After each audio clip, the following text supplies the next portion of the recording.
기뻐하라 하셨사오니 내 마음이 기쁘게 하여 주옵소서.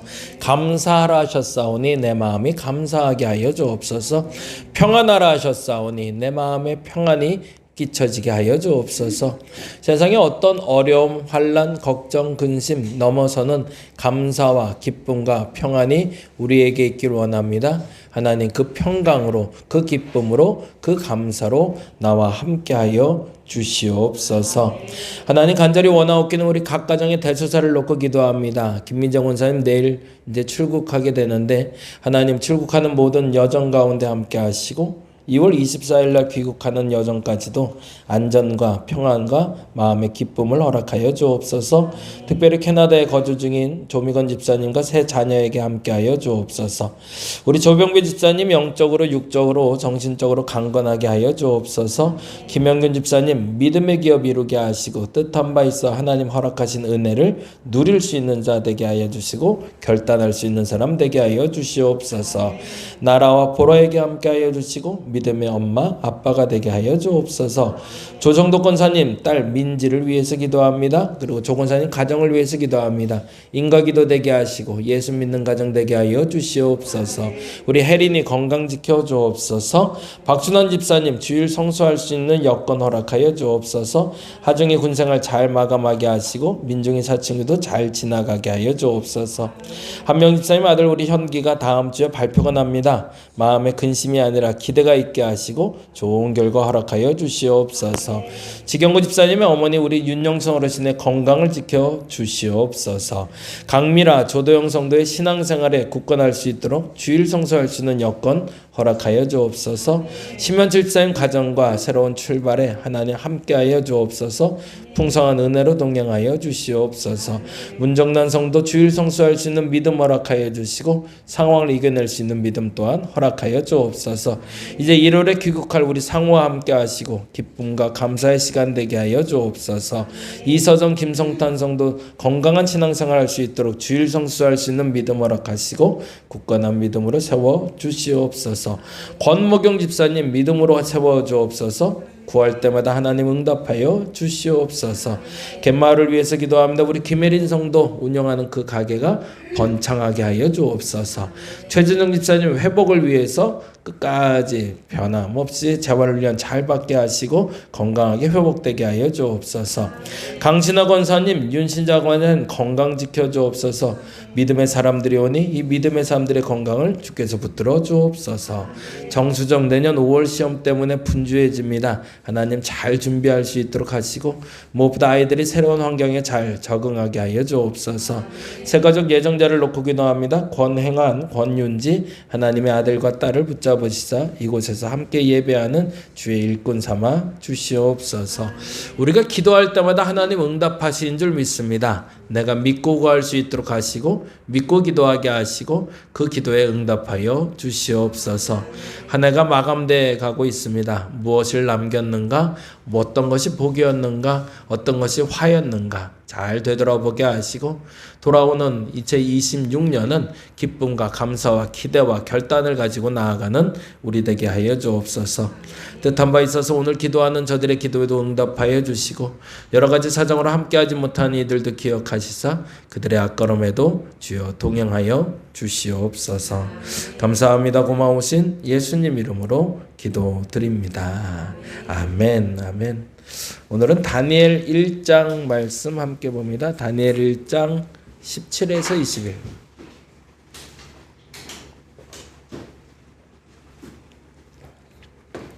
요번 주일날은 도시락 먹는 거죠? 네, 요번 주일 도시락 먹고요. 그리고 25일 날은 떡국 먹고요. 28일 날은 우리 조성득 권사님 가정에서 대접을 해주신대요. 그래서 28일 날은 밥만 좀 해주세요. 네, 밥만 해주시면 된답니다. 그러면 송구영수까지는 이제 올해 밥은 다 이제 끝난 것 같네요. 그렇게 진행한다고 아시면 될 것 같습니다. 조성덕 권사님 가정이 처음에 장례 나서 와주셔서 감사하다고 이렇게 대접해 주시겠다고 합니다. 감사합니다. 다니엘서 1장 17절에서 21절 찾으셨나요? 예, 같이 한 목소리 천천히 읽어보겠습니다.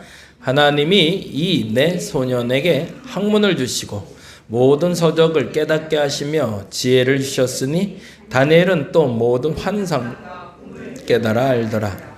왕이 말한 대로 그들을 불러들일 기한이 찼으므로 그들을 느부갓네살 앞으로 데리고 가니 그들과 말하여 보매 무리 중에 다니엘과 하나냐와 미사엘과 아사랴와 같은 자가 없었으므로 그들을 왕 앞에 서게 하고 왕이 그들에게 모든 일을 묻는 중에 그 지혜와 총명이 온 나라 박수와 술객보다 10배나 나은 줄을 아니라 다니엘은 고레스 왕 원년까지 있으니라. 거기다가 줄을 쳐놓으세요. 고레스 왕 원년까지 있으니라. 오늘 여기까지 얘기를 좀 해보려고 합니다. 오늘은 다니엘의 복을 누리자라는 제목으로 계속 복 얘기하고 있고요. 한 2주 동안 반복해서 말씀드린 복에 대해서 여러분이 정리를 다시 한번 해줬으면 좋겠어요. 2주 동안 반복해서 말했던 복은 운명적인 복이 있다. 인과응보의 복이 있다. 은혜의 복이 있다. 우리 세 가지 복이 있음을 인정하자. 그래서 운명의 복, 태어나면서부터 타고나기를 잘난 사람들, 그리고 복되게 귀하게 자라고 시작한 사람들이 있다. 그것도 인정해야 되고 그 복을 내가 타지 못하고 있을 수도 있다. 그거 인정하자고 그랬고요. 두 번째는 그런데 하나님은 모든 사람에게 공평한 시간을 주셔서 열심히 하면 누릴 수 있는 복이 있다. 공부 열심히 하면 100점도 가끔 맞기도 하고 정말 열심히 운동하면 살도 빠지고 정말 열심히 공부하면 좋은 결과 나오기도 하더라.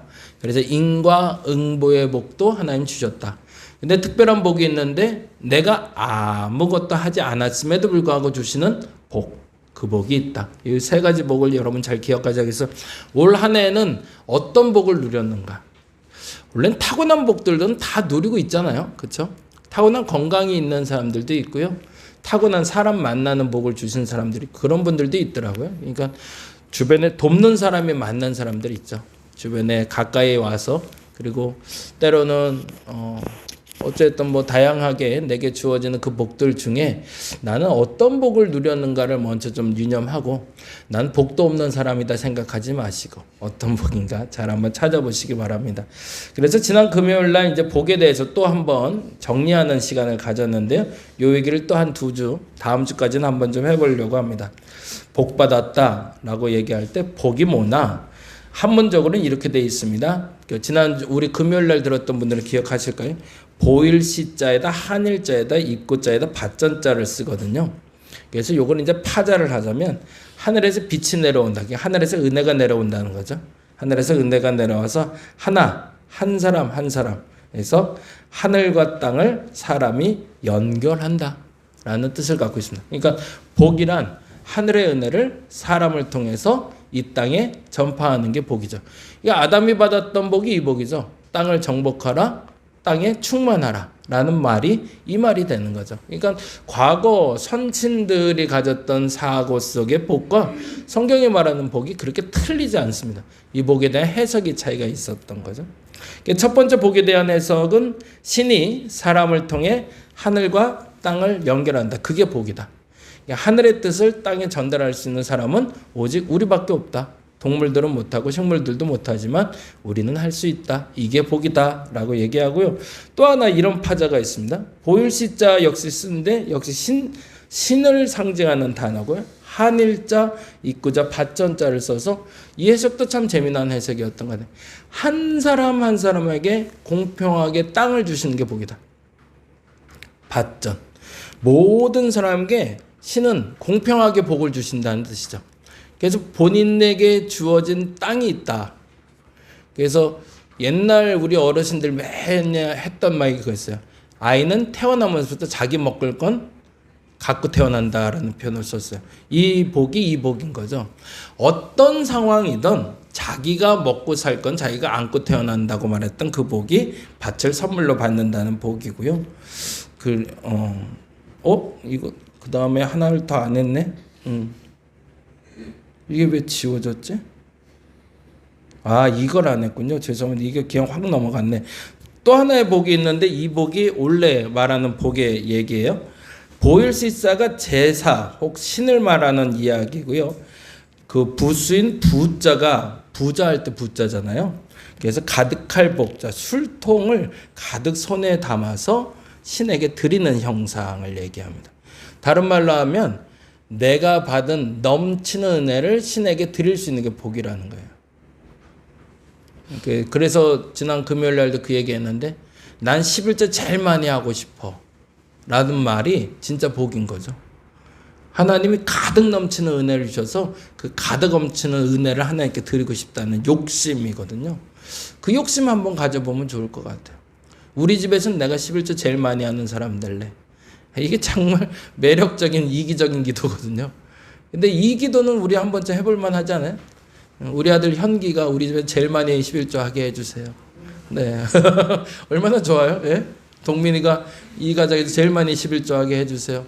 까짓 거 그거 하나님 듣기에도 나쁘지 않고 내게도 복이 되는 아주 멋진 단어. 그거를 선조들은 복이라고 얘기했습니다. 신에게 받은 은혜를 마음껏 가득 담아 드릴 수 있는 것. 근데 공통적인 특징이 있다고 그랬죠. 그게 이 뜻이었는데 같이 읽어볼까요? 하늘의 뜻이 땅에 펼쳐지되 사람을 통해 세상을 공평하게 하는 게 복입니다. 이게 복이란 받는 것과 누리는 것, 나누는 것과 누리는 것이 함께 갈 때 그게 진짜 복이라는 거죠. 그래서 복된 사람이라고 얘기할 땐 본인이 누릴 게 많은 사람이기도 하지만 그 누리는 것들을 많이 나눌 수 있는 사람을 복된 사람. 그래서 이게 한자 파자라고 보면 그렇게 된다고 얘기합니다. 오늘 똑같이 그 복을 받은 사람이 있는데 그게 바로 다니엘이라는 사람이에요. 그래서 그 사람 얘기를 잠깐 좀 살펴볼게요. 1장 8절 다니엘은 이렇게 선택합니다. 여러분에게 계속 반복해서 말씀드려 알고 있는 구절인데 8절 말씀 읽어볼까요?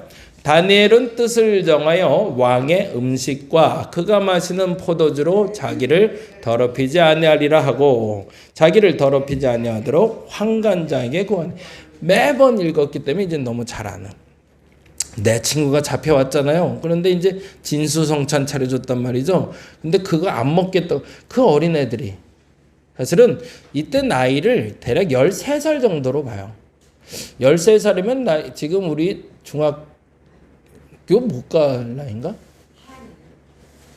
해안이 초등학교 5학년. 그렇지. 6학년. 그러니 잘 먹을 때고 먹을 게 좋아 보일 때고 자기에게 보기에 좋으면 이렇게 갖고 싶을 때잖아요. 그 13살짜리 애들을 데려다 놓고 먹을 걸 갖고 장난을 친 거거든. 그때 사실은 다니엘과 세 친구들이 결단한 거죠. 근데 여기서 조심스러운 건 다니엘이 결단해서 세 친구가 쫓아온 것 같긴 해요. 그냥 이렇게 몰려왔는데 중요한 건 왜 안 먹었냐가 중요하다고 그랬죠. 이방에게 드려진 제물이기 때문에 그 제물 중에 고기는 빼고 채소 그건 안 드린 거니 그건 놔줘 라고 얘기했다. 포도주도 마찬가지죠. 사실은 아이들인데 무슨 포도주를 마셔 그랬는데 이 사람들에게는 사실은 귀한 음식 중 하나였으니까. 근데 그 또한 거부했다는 거죠. 다니엘의 첫 번째 선택은 다음과 같았습니다. 읽어볼까요? 노란색. 뜻을 정하여 더럽히지 않기로 선택. 공평하게 뭔지를 아셨다는 거예요.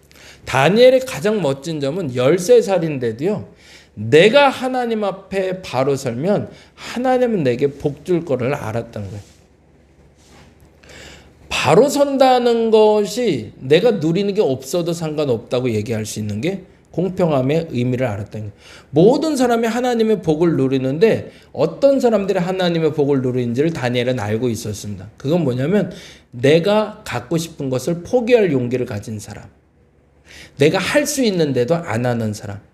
어떤 게 하나님 마음에 안 맞으면 그걸 할 때 내게 복이 된다는 것을 다니엘은 알고 있었고 공평하게 그런 사람들에게는 똑같은 복을 주신다는 걸 알았던 거죠. 그러니까 나만 밥을 안 먹고 새 친구는 먹어라고 얘기한 게 아니라 새 친구도 같이 밥을 안 먹어도 똑같이 복을 받을 걸 알았던 거죠. 그래서 그들에게 하나님이 은혜를 주시죠. 저와 여러분에게 이 공식이 명확해졌으면 좋겠어요. 하나님 앞에 바로 서면 반드시 하나님 복 주십니다. 근데 우리가 감히 하나님보다 앞서 나가려고 하고 감히 하나님 뜻이 틀리다라고 얘기할 때가 너무 많다는 거죠. 근데 그거를 조금 이렇게 쪼개서 진짜 내가 할 수 있는 순종 그 폭이 다니엘처럼 음식 하나만이라도 족하다는 거죠. 그것만이라도 잘 해내면 그 복을 우리에게 주실 것을 여러분이 기억하시고 2026년엔 그래서 3가지 단입을 쓰라고 했는데 한번 선택해 보자고요. 내 시간, 내가 가진 물질, 그리고 내가 할 수 있는 일들 중에 진짜 이것만큼은 내가 하나님 앞에 욕심 한번 내보겠다. 내가 하루에 10분씩이라도 내가 기도해 보겠다. 뭐 단순한 것도 좋아요. 다짐을 해보자는 거죠. 근데 그 순종이 가져오는 복을 누려보자라는 얘기입니다. 두 번째, 그래서 이제 다니엘이 받은 복이 있는데요. 첫째, 이 복을 가졌네요. 1장 16절 17절 같이 읽어볼까요? 그리하여 감독하는 자가 그들에게 지정된 음식과 마실 포도주를 제하고 채식을 주니라. 하나님이 이 네 소년에게 학문을 주시고 모든 서적을 깨닫게 하시고 지혜를 주셨으니 다니엘은 또 모든 환상과 꿈을 깨달아 알더라. 지혜를 주셨대요. 감독하는 이는 채식을 주고 하나님은 지혜를 주셨대요. 그러면 무조건 우리는 지혜를 구하는 게 맞을까요? 그것도 틀린 얘기는 아니에요. 근데 이 말은 정확히 이렇게 표현해야 돼요. 내가 하나님 앞에 이것을 순종했더니 그에 부합한 은혜를 주셨다는 거예요. 다니엘에게 지금 만일 채식을 하는 것으로 하나님께 순종한 것이 하나님의 마음에 합했을 때 하나님이 그들에게 삼손과 같은 힘이 필요했다면 힘을 주셨을 거예요. 만일에 그들이 순종했을 때 그들에게 꼭 필요한 은혜를 주시는 게 은혜의 복입니다. 그 상황을 빠져나가게 해주고 그 상황을 이길 수 있는 도구, 방법을 내게 주시는 게 은혜예요. 다니엘과 세 친구들에게 지금 필요한 건 돈이 아니었거든요. 그것도 복이 될 수 있어요. 삼손과 같은 힘도 있었을 수 있어요. 근데 그들에게 지금 가장 적절하게 필요한 건 지혜였기 때문에 하나님은 그들에게 지혜를 주셨다고 합니다. 이유가 있는데요. 당시 포로로 잡혀온 아이들에게 3년 동안 훈련을 시켰대요. 그리고 만일에 그 3년의 기간이 끝난 다음에도 아이들의 변화, 소위 지식적인 상승이 되지 않거나 지적 능력이 떨어지는 아이들은 방치되기 시작하고 버려진다는 거죠. 근데 그 중에 월등한 애들만 뽑아서 그들의 학자로 삼는 게 그들의 룰이었답니다. 그러니 그 3년 동안 성과물이 나왔어야 되는 거죠. 거긴 힘이 필요 없고 돈이 필요 없죠. 뭐가 제일 필요한 거죠? 지식을 깨닫는, 그리고 지혜가 그들에게 가장 필요했고 하나님은 그것을 그들에게 은혜로 주셨다는 겁니다. 둘째, 다니엘의 복을 볼까요? 1장 20절에서 21절인데요. 다시 한번 읽어보겠습니다. 왕이 그들에게 모든 일을 묻는 중에 그 지혜와 총명이 온 나라 박수와 술객보다 10배나 나온지라. 왜요? 월등해야 살아남는 거거든요. 잘 아시는 대로 모세 사건에서도 알지만 사실은 다 죽여버리거든요. 당시에 다니엘을 잡아갔던 왕이 어떤 왕이냐면 시드기야의 눈을 빼버려서 장님을 만들었던 왕이거든요. 한 나라의 왕의 눈도 빼버리는 사람인데까지 그 잡아왔던 귀족의 애들 내 말 안 들으면 다 죽여도 상관없는 사람이에요. 근데 그 사람 눈에 들었다는 거거든요. 그러면 얼마나 뛰어난 애들인지를 알 수 있는 거죠. 근데 그게 어느 정도나 그 나라에 있는 박수나 술객의 10배나 더 지혜롭게 하나님이 은혜를 주셨다는 거죠. 그래서 이 도전을 해보자는 겁니다. 하나님께 내가 다짐한 3가지의 순종, 작지만 그 순종을 했을 때 그것이 하나님 마음에 합하면 하나님은 지금 이 상황을 이겨낼 능력을 주실 겁니다. 그걸 믿음으로 여러분이 구했으면 좋겠어요. 그리고 떠오르게 하실 거예요. 내가 지금 이 상황을 빠져나가기 위해서, 이겨내기 위해서 가장 필요한 게 뭔지를 아니까. 그러면 그걸 구하자는 거죠. 그거 외에 딴 거 말고, 딴 거 욕심 부리지 말고, 그래서 그걸 구하면 하나님이 그걸로 내가 살아갈 길을 열어주시는데 언제까지? 고레스 왕 원년까지. 이 말이 중요해요. 그럼 총 몇 년 정도일까요? 대략 다니엘이 살았던 시간이 83년에서 90년이라고 그래요. 근데 13살에 가서 고레스 원년까지라고 했더니 고레스 원년 땐 그러면 대략 몇 살일까요? 70년이 지난 83세 정도. 대단한 거예요. 근데 이게 더 대단한 건데 이것 때문에 그래요. 바벨론에 느부갓네살 때 잡혀가요. 그리고 바벨론 벨사살 왕 때 학자로 있어요. 메대 왕, 다리오 왕 때 학자로 있어요. 파사 왕, 고레스 왕 때 학자로 있어요. 조금 더 중요한 얘기는 당시에 국무총리급의 학자로 머물게 돼요. 나라가 3번 바뀌었는데. 그것도 다른 나라가 점령하고 점령하는 상황에서. 이걸 조금 더 구체적으로 살펴보면 BC 605년경에 다니엘이 잡혀갑니다. 느부갓네살 안에서 3년 동안 훈련을 받아요. 그리고 느부갓네살 통치 기간 동안 꿈 해몽을 하죠. 여러분이 잘 아는. 그래서 신임으로서 고위 관료가 돼요. 그런데 느부갓네살은 바벨론의 2번째 왕이에요. 그리고 그 다음에 성경에 기록된 왕이 또 하나 나오는데 벨사살 왕이 나요. 여러분 아는 하늘에 막 이렇게 메네메네 우바르신 뭐 이런 글씨 쓴 벨사살 왕 때가 6번째 왕이에요. 그러면 몇 대 왕이 지나갔어요? 2, 3, 4, 5, 6. 바벨론에서 다른 이방 나라, 그것도 포로로 잡혀간 애가 고위 관료로 왕이 5번 바뀌었는데도 그 자리를 유지했다는 거예요. 이건 어마어마한 거죠. 근데 더 중요한 건 그 나라가 멸망했어요. 바벨론이 멸망하고 메대 제국, 파사 제국이 드러났어요. 근데 메대하고 파사는 연합국이었어요. 그래서 메대국과 파사, 지금의 페르시아국이 연합국이 돼서 바벨론을 멸망시켰어요. 근데 메대 왕 다리오 왕이 다니엘을 자기의 관료로 갖다 써요. 이게 말이 안 되는 얘기잖아요. 그렇죠? 그런데 더 중요한 건 다리오 왕이 죽어요. 그리고 나서 고레스 왕이 됐을 때까지 다니엘은 관료로 남아요.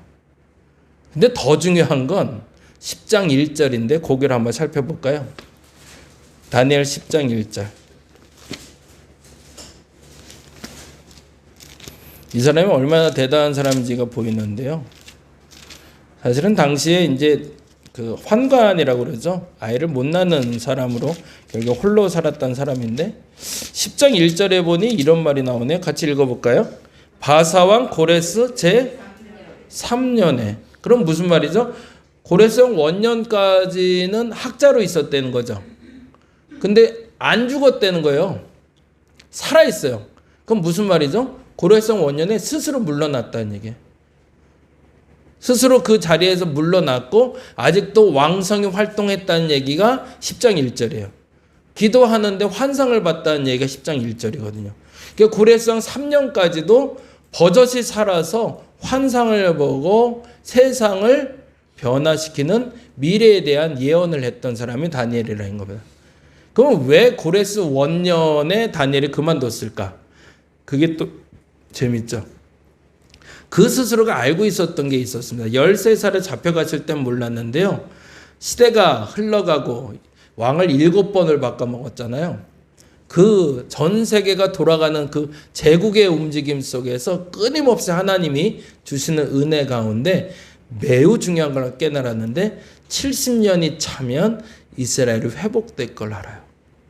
그리고 그를 위해서 기도했는데 그 기도가 언제 이루어지냐면 고레스 원년에 이루어져요. 그럼 이 사람은 왜 물러났을까요? 다 이루었다죠. 내가 지금 여기 남아서 이렇게 오랫동안 장관을 할 수 있었던 이유가 뭘까? 그냥 똑똑하게 하신 이유가 아니었다는 걸 알게 된 거죠. 그 모든 왕들이 지나가는 그 시기를 거치면서 하나님의 뜻을 분별하기 시작했고 그 하나님 뜻대로 이제 이스라엘의 회복이 때가 되었을 때 그로 인해서 합력해서 이스라엘을 회복하는 사람을 파송하기 시작하고 이스라엘이 회복되자 비로소 내 사명은 다 했다라고 생각하고 뒤로 물러났다는 겁니다. 그리고 10장 1절부터 시작되는 얘기는 아주 먼 미래 계시록에 나온 예언들을 동일하게 하고 있어요. 그러니까 이미 본인이 이 땅에서 해야 될 일은 완성시킨 거죠. 그리고 이제 앞으로 일어날 일에 대해서 예언하는 게 다니엘입니다. 오늘은 그래서 이렇게 기도 한번 해봤으면 좋겠어요. 같이 읽어볼까요? 시대가 바뀌고 상황이 바꾸어도 자신의 자리를 지켜간 다니엘의 복을 누리게 해달라고. 우리가 가장 많이 핑계대는 게 있는데 그게 상황이거든요. 이래서 안 돼, 저래서 안 돼. 근데 하나님이요, 복을 주실 때 순종하는 이에게는 그 상황을 넘어설 힘을 주십니다. 그래서 우리 송은영 원사님 제일 좋아하는 단어처럼 그럼에도 불구하고, 그리 아니하실지라도, 이 단어를 누가 썼던 거죠? 다니엘이 썼거든요. 다니엘이 왜 그게 가능했을까요? 다니엘은 13살부터 훈련이 됐거든요. 내가 어떤 것이든 하나님 마음에 맞는 순종을 하면 어떤 것이든 그 상황을 넘어설 능력을 하나님이 주신다는 걸 믿었고, 그렇게 7명의 왕을 모셨고 나라를 3번 바뀔 때 동안 그 자리를 지켰고, 마지막에 자기에게 주신 그 사명을 완성하고 세상을 마무리했던 사람이라는 겁니다. 이 복이면 너무 멋있지 않겠어요? 저와 여러분에게 이 복이 있기를 간절히 바랍니다. 근데 이 복을 받으려면 어떻게 해야 되냐면 지금 내가 순종해야 되는 게 뭔지를 알아야 돼요. 그게 좀 욕심이 나도, 남들이 다 해도 이게 아니다 싶으면 과감히 멈추고 내가 알고 있는 하나님의 뜻에 아멘하며 끝까지 버텨낼 힘이 있는 사람에게 하나님은 그 상황을 넘어설 기가 막힌, 그때 꼭 필요한 은혜를 반드시 주실 겁니다. 그게 어떤 이에게는 지혜로, 어떤 이에게는 힘으로, 어떤 이에게는 물질로 주어지겠지만, 그 주어진 것을 가지고 여러분의 자리를 지켜낼 때 반드시 하나님은 여러분을 통해서 당신의 사명을 감당케 하신다는 겁니다. 그 복을 누릴 수 있는 저와 여러분 되시기를 간절히 바랍니다. 기도하겠습니다. 시대가 바뀌고 상황이 아무리 바뀌어도 자신의 자리를 끝까지 지켜간 사람 다니엘을 살펴봅니다. 우리가 그 다니엘의 복을 누리게 하여 주옵소서. 내 자리가 흔들리지 않으려면 어떻게 해야 될지 분명합니다. 작은 것부터 순종하는 연습을 해야 되겠습니다. 먹는 것부터, 말하는 것부터, 행동하는 것부터, 그 어떤 것까지도 하나님 앞에 내가 순종하면 하나님 반드시 그 상황을 빠져나갈 힘과 능력을 주신다는 것을 믿고 저들이 구하게 하여 주시고 순종하게 하여 주시옵소서. 그래서 다니엘의 복을 저들이 누리게 하여 주옵소서. 저들의 자리를 뺏기지 않게 하여 주시고 저들의 자리가 견고하게 하여 주시며 그 견고한 자리를 통해서 하나님의 일을 계획하고 이루게 하여 주시옵소서. 감사합니다. 고마우신 예수님 이름으로 기도드립니다. 다 같이 기도하고 돌아갑니다.